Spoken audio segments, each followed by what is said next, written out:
Question: is it possible to be COVID boosted too many times? Let's say you're 50 years old, have a compromised immune system.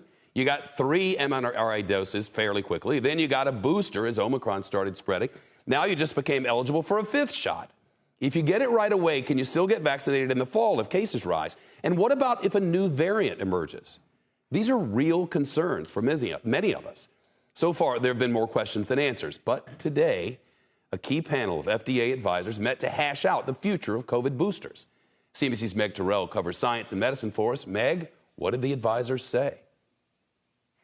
Shep, there's still a lot of uncertainty happening right now. Essentially, this meeting was called to try to figure out what to do in terms of boosters for the fall ahead of a potential winter surge or wave of the virus. So they essentially called these vaccine advisors together to discuss a few questions: when and how to update the vaccines, what conditions would require updating them, and the timing and who should get another booster if we need them. And Shep, this is such a huge question because we've compared this a lot to the flu. Well, they decide in February which strains to put in the flu shot for the fall. We're already in April and they're talking about over the next few months trying to figure this out. And we don't know what's going to be circulating come the fall and winter.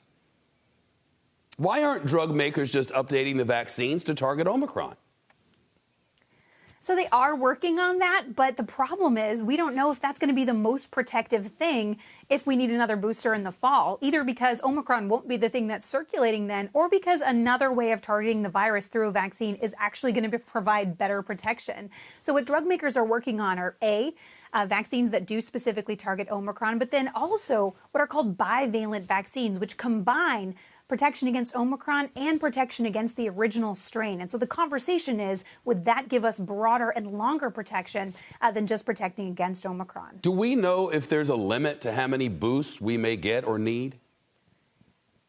Yeah, that was a big question today, too. They definitely agreed that getting boosted every 4 months is just not feasible or practical. So that is not going to be what happens going forward, most likely.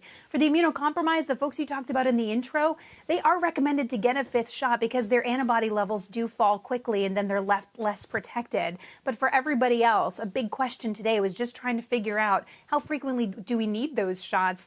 And is there a downside at some point? Right now, there's an open question.